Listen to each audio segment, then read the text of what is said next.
ایک اور حدیث ہے، نبی علیہ السلام نے فرمایا، یہ بھی حدیث بخاری اور مسلم دونوں میں ہے، کہ رمضان المبارک میں اللہ تعالیٰ نیکیوں کا ثواب آلموسٹ 10 گنا سے 700 گنا تک بڑھا دیتا ہے، اور اللہ تعالیٰ فرماتا ہے کہ روزہ خاص میرے لیے ہے اور میں ہی اس کی جزا دوں گا۔ اور ایک ترجمہ یہ بنتا ہے، روزہ خاص میرے لیے ہے اور میں ہی اس کی جزا ہوں۔ دیتا ہوں، بخاری اور مسلم دونوں کی حدیث ہے کہ نبی صلی اللہ علیہ وآلہ وسلم نے فرمایا، جب رمضان کا مہینہ آتا ہے تو اللہ تعالیٰ جنت کے دروازوں کو کھول دیتا ہے اور جہنم کے دروازوں کو بند کر دیتا ہے۔ اچھا میرے بھائیو، اب اگلی جو آیات ہیں رمضان المبارک کے کانٹیکسٹ میں آیات آ رہی ہیں، یہ مسلسل 6 آیات سورۃ البقرہ کی آیت نمبر 183 سے لے کر 188 تک، یہ پورا ایک رکوع ہے۔ 23 نمبر رکوع سورۃ البقرہ کا، یہ مکمل رمضان المبارک سے ریلیٹڈ ہے۔ رمضان کے روزوں کو یہ یونیکنس حاصل ہے باقی تمام اسلامی عبادات پہ کہ قرآن حکیم کے اندر حج کا ذکر سکیٹرڈ فارم میں کئی ایک صورتوں میں، سورۃ البقرہ کے اندر ذکر آ جائے گا، سورۃ الحج کے اندر ذکر آ جائے گا، اور صورتوں کے اندر زکوٰۃ کا ذکر تو پورے قرآن میں سکیٹرڈ ہے، نماز کا پورے قرآن کے اندر سکیٹرڈ ہے، نماز کا طریقہ اور احکام و مسائل بہت کم ڈسکس ہوئے، لیکن رمضان کے روزے ایک ایسی عبادت ہے کہ جو ایک ہی جگہ پہ قرآن میں آئی ہے اور کئی اور نہیں آئی ہے، اور اس کے آلموسٹ جتنے موٹے موٹے مسائل ہیں وہ سب کے سب اللہ تعالیٰ نے اس میں کور کر دیے۔ یہ رمضان مبارک کو باقی ساری عبادات کے اوپر فضیلت حاصل ہے۔ یہ 6 آیات رکوع نمبر 23 سورۃ البقرہ آیت نمبر 183 سے لے کر 188 تک۔ یا ایھا الذین آمنوا کتب علیکم الصیام، اے اہل ایمان تم پر روزے فرض کر دیے گئے ہیں،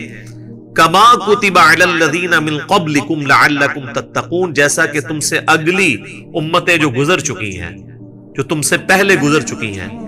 ان پر فرض کیے گئے تھے تاکہ تم تقوی کی روش اختیار کر سکو۔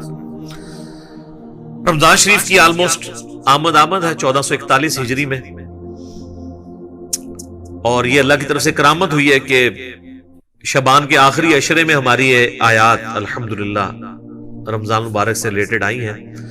رمضان مبارک کے جتنے بھی احکامات ہیں کتاب و سنت کی روشنی میں نے بڑی ڈیٹیل کے ساتھ ان کے اوپر ایک لیکچر ریکارڈ کروا دیا ہے، جو کہ آلموسٹ 5 نشستوں میں ہے۔ مسئلہ number 53A B C D اور E، اور ہر نشست آلموسٹ 1.5 گھنٹے کی ہے، جس میں رمضان شریف سے ریلیٹڈ ہر چیز کور کی گئی ہے جو کوئی پوچھ سکتا ہے۔ وہ کلپس بھی میں نے بھائیوں کو بتا دیا، وہ وقتاً فوقتاً رمضان شریف کے پہلے عشرے میں ہی آلموسٹ سارے کے سارے کور کر لیں گے ہم۔ سورۃ البقرہ کا یہ رکوع بھی اس میں کور ہوگا، اس کے بعد بخاری مسلم کی روشنی میں 17 صحیح الاسناد احادیث، اور جو سحری کے افطاری کے احکام و مسائل ہیں، اسی طریقے سے عورتوں کے روزے کی رخصت کیا ہے، مسافر کے روزے کی رخصت کیا ہے، قضاء کا اور کفارے کا کیا معاملہ ہے، مریض سے ریلیٹڈ کیا چیزیں ہیں، ٹیکہ لگانے سے روزہ ٹوٹتا ہے نہیں ٹوٹتا، جتنے بھی جدید اور قدیم فقہی احکام و مسائل ہیں آلموسٹ 40 کے قریب ہیں جو اس میں ہم نے کور کیے ہیں۔ ایک ایک حدیث کا انٹرنیشنل نمبر اس میں بتایا ہے، تو وہ انشاءاللہ ہمارے یوٹیوب چینل کے اوپر تو آلریڈی اپلوڈڈ ہے، دوسرے جو ہمارے ان آفیشیل یوٹیوب چینلز ہیں ان کے اوپر سے خصوصاً مسلم اونلی سے وہ انشاءاللہ اپلوڈ ہوں گے، اور ہمارے فیس بک جو ہے انجینئر محمد علی مرزا، اس کے اوپر یہ انشاءاللہ تعالی ساتھ ساتھ اپلوڈ ہوں گے۔ آپ کو واٹس ایپ گروپس میں بھی انشاءاللہ تعالی وہ کلپس آنا شروع ہو جائیں گے انشاءاللہ تعالی۔ حصول برکت کے لیے میں 2-3 حدیثیں بیان کر دیتا ہوں۔ بخاری اور مسلم دونوں کی حدیث ہے کہ نبی صلی اللہ علیہ وآلہ وسلم نے فرمایا، جب رمضان کا مہینہ آتا ہے تو اللہ تعالیٰ جنت کے دروازوں کو کھول دیتا ہے اور جہنم کے دروازوں کو بند کر دیتا ہے، اور سرکش شیاطین کو قید کر دیتا ہے۔ تمام شیاطین نہیں، سرکش شیاطین۔ ایک اور حدیث ہے، نبی علیہ السلام نے فرمایا، یہ بھی حدیث بخاری و مسلم دونوں میں ہے، کہ رمضان مبارک میں اللہ تعالیٰ نیکیوں کا ثواب آلموسٹ 10 گنا سے 700 گنا تک بڑھا دیتا ہے. اور اللہ تعالیٰ فرماتا ہے کہ روزہ خاص میرے لیے ہے اور میں ہی اس کی جزا دوں گا. اور ایک ترجمہ یہ بنتا ہے روزہ خاص میرے لیے ہے اور میں ہی اس کی جزا ہوں. کیونکہ روزہ وہ عبادت ہے جو جب تک کوئی شخص ایکسپوز نہ کرے نا آپ کسی کو جج نہیں کر سکتے. نماز تو فزیکلی پڑھتا ہوا نظر آ جائے گا. تو روزہ ایک ایسی عبادت ہے جو خاص میرے لیے ہے اور میں ہی اس کی جزا دوں گا. بخاری مسلم میں ایک حدیث یہ بھی موجود ہے, نبی علیہ السلام نے فرمایا کہ ایک جنت کا دروازہ جس کا نام ہے الریان,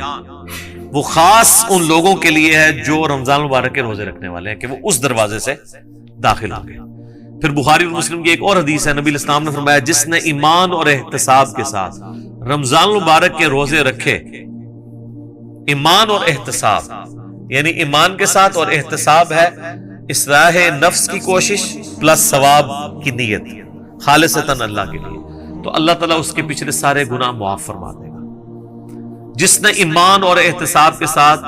رمضان مبارک کی راتوں کا قیام کیا اللہ تعالیٰ اس کے پچھلے سارے گناہوں کو معاف کر دے گا. جس نے ایمان اور احتساب کے ساتھ شب قدر کا قیام کیا اسے پچھلے سارے گناہ اللہ تعالیٰ معاف کر دے گا. اور یہ میں نے سب سے آسان طریقہ اس میں بتایا کہ آپ ایٹ لیسٹ عشاء اور فجر کی نماز کا اہتمام کریں کہ کوئی رکعت فوت نہ ہو. صحیح مسلم میں حدیث ہے, ایک تابعی کہتے ہیں میں مسجد میں بیٹھا تھا, مسجد نبوی کے اندر حضرت عثمان غنی رضی اللہ تعالیٰ عنہ علیہ السلام کا دور تھا. تو مغرب کی نماز کے تھوڑی دیر بعد حضرت عثمان مسجد میں آ گئے اور مجھے انہوں نے کہا کہ بیٹا میں نے نبی علیہ السلام سے یہ خود سنا تھا کہ جو شخص عشاء کی نماز جماعت سے ادا کر لے گویا اس نے آدھی رات کا قیام کیا, اور جو فجر بھی جماعت سے پڑھ لے گویا اس نے پوری رات کا قیام کیا.